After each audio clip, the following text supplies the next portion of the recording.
Welcome to your second introduction to tourism lesson. Today I will give you an introduction to global tourism, the global tourism industry, and the major forces shaping the global tourism industry, and also to global tourist flows.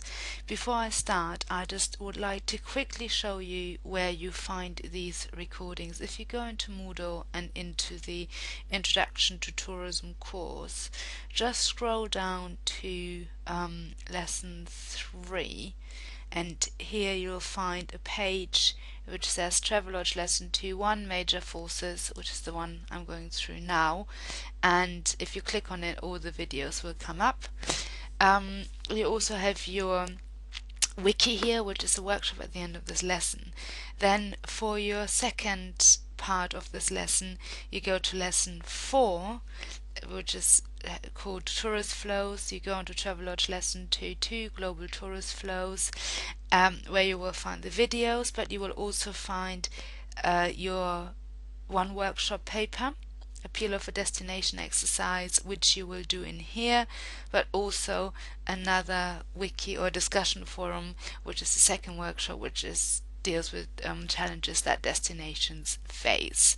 So lesson 3 and 4 in the full-time course for Introduction to Tourism is where you will find the information for today's lessons. Okay, now let's see. The agenda for today is the aims and objectives, what is global tourism, factors influencing the global tourist flows. We'll also be talking about some trends, and then you have your wiki exercise. The aim is to get an overview of the global tourism industry and the major forces shaping global tourism. What we will do is define global tourism and evaluate external influences and forces that can affect travel behavior. Now, the first question is, what actually is global tourism? Historically, we know that there has been quite a big growth in tourism, and it's, as we said in the first lesson, it's the biggest peacetime movement, and it's one of the most remarkable economic and social phenomena of the past century. There has been a massive increase in international arrivals. There has been a massive evolution in that. In 1950 there were only worldwide 25 million international tourist arrivals to destinations, whereas in 2005 there were 800 million international arrivals and 980 million in 2011. And of those 980 million, just to give you an example, 671 million were to European countries between January and August of 2011. So most of those 980 million international arrivals in 2011 were to Europe. And this is more than 29 million than in the same period of 2010. So the 671 million is up by 29 million. And also the World Tourism Organization forecasts that international arrivals should reach 1.56 billion in 2020, which is, as you can see, a significant growth in a relatively short period of time. Now, what other facts do we have? Now, obviously, thinking about 2008, 2009, we were in a recession. We still are in a recession, a global recession. 2010 was a stronger recovery than actually the World Tourism Organization forecasted, and the international tourist arrivals totaled 421 million during the first 6 months of 2010. If you compare that to 2009, that's an increase of 7%, showing that people were able to travel more, were able to spend money on traveling again as well. However, those 7% of 2009 were still below the were still 2% below the the record year of 2008. So 2008, just before the economic crisis hit, had a massive year for international arrivals and global tourism movement. Um, now, and this these results actually follow one of the toughest years for the tourism sector, with international tourist arrivals declining by 4.2% in 2009 to 880 million, meaning that people either didn't travel or they just stayed within their own country for traveling. Or, as I said, they had other priorities, other things to worry about because of the recession. Now, if we look at 2011, and at the end of 2011, there's been some quite interesting developments. First of all, international tourism recovered faster than was expected by the experts, and this was from recovery from the impacts of the global financial crisis and economic recession of late 2008 and 2009. Compared to 2010, tourist arrivals in 2011 were up by 4.4%, with positive growth reported in all regions of the world. However, still a slower growth rate than in 2009, where it was 6.7% recovery. I will go into the statistics for each region in a bit more detail in the next lesson. Now, if we look at the worldwide figures, and as you can see, the number of international tourist arrivals reached 980 million in 2011, as mentioned before, and that was up 41 million from 2010. Now, if you look at global tourism under normal circumstances, without recessions, without regions being majorly impacted by wars or other crises, currently the development is very strong in the Asia and the Pacific region, and also in the Middle East. If you look at Asia and the Pacific, normally there's a growth of 13%, an average growth of 13% a year, and in the Middle East about 10%. The more mature regions like the Americas and Europe grow at a much slower pace, because they are the mature destinations, they are the traditional destinations, and they are being challenged by new destinations who increase their market share. If you look at the Americas, they only grew at a pace of 5%, and Europe only grew at a pace of 6%. So, compared to the 13% in Asia and the Pacific, or 10% in the Middle East, that's quite a bit slower.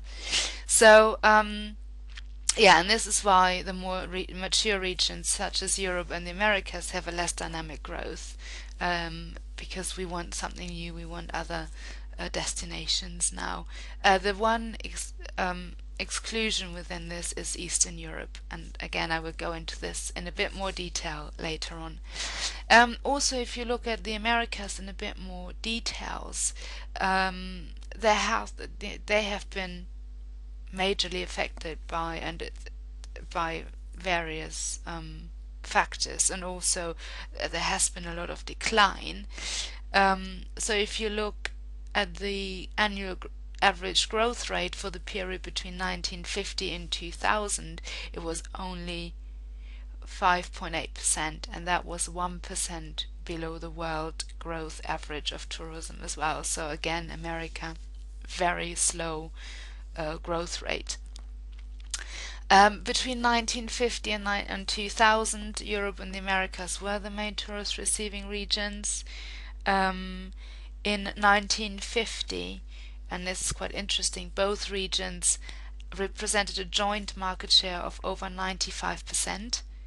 Then in 1990, so 40 years later, this was only 82%. And then in 2000 it was 76%. So their growth has declined, or their market share has declined. Doesn't mean people are not going there anymore. However, new destinations have come up. come up and people want to see new things, which now leads to the Asia and the Pacific leading the growth in global tourism, and they are becoming more and more popular than ever. But as we all know, these things obviously also come with problems and other issues. And some of these issues are the factors are influencing global tourism. So the previous slide shows changes in destination. What do we want? What are our motivations for traveling? And it's all about growth and decline in destinations. We as customers have changed. We have been put into much more categories, and there are many more market segmentations out there now as well. Our length of stay has changed, and also the industry is much more flexible when it comes to the length of stay. You don't necessarily have to stay from Saturday to Saturday or Friday to Friday.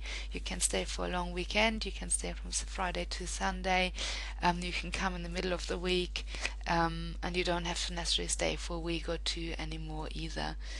Also, we don't just want to lie on the beach, we want to do a variety of things. So you've got a lot of niche products coming up as well. So, things like adventure tourism, sports tourism, lots. If you look at the Thomas Cook or Thomson brochures, they've got, honeymoon packages, stuff like that, which they offer as well.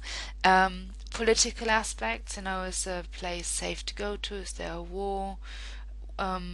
Health and safety issues, how easy is it to get into a country, technological growth, so a lot of e-commerce and new ways of transportation we talked about, how far can we go, changing political situations, current economic situations, and also epidemics or pandemics as well.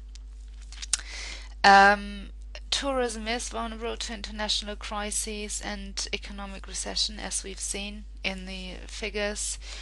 Also, obviously, 9/11 has for the first time actually produced negative results, and that one of the reasons was that we were afraid to fly, in particular particularly Americans stopped coming over to Europe and preferred to travel within their own country.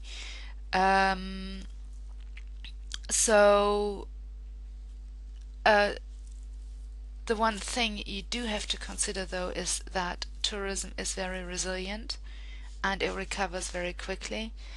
The media makes a hype about certain events, but as soon as the media doesn't report on them anymore, we forget very quickly and then start traveling again.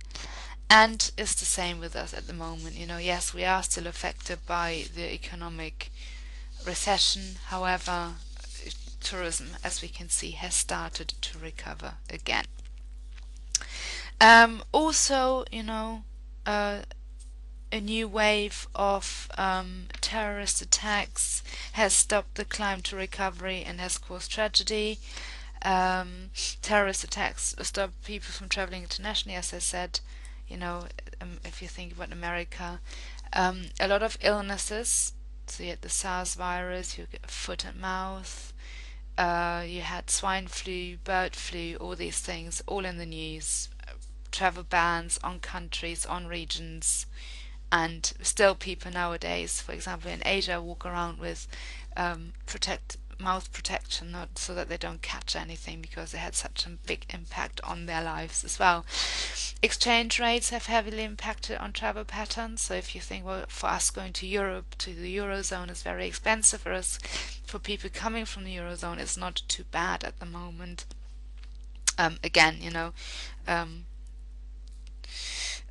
Then you've got international security, the issues with Syria, Egypt and Tunisia at the moment, wars, and as I said, economic situation of a country.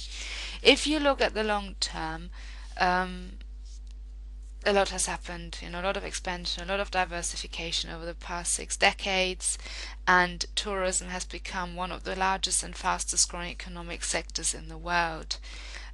New destinations have emerged, obviously alongside the traditional ones.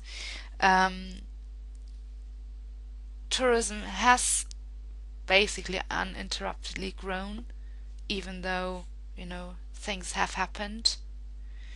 and the growth is particularly strong in the world's emerging regions, and the share in international tourist arrivals received by these emerging and developing economies has steadily risen from 31% in 1990 to 47% in 2010. So showing that we want to see other places rather than just the mature destinations, and that these places are much more accessible.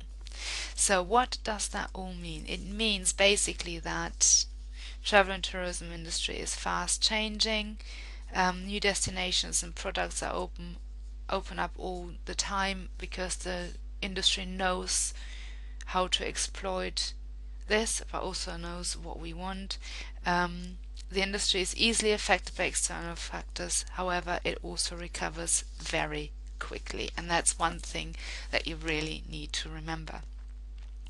Now, what I like you to do now is your wiki workshop, and I've also put this into the Moodle wiki what you have to do. So basically research the official 10 most popular destinations, the top 10 emerging destinations for tourism. List their characteristics, why might they be popular and why are they emerging destinations, and compare them briefly, and then populate the wiki with your answers. Do this now before you go on to the next slides, and then I haven't used that many references, but there's some information on these pages.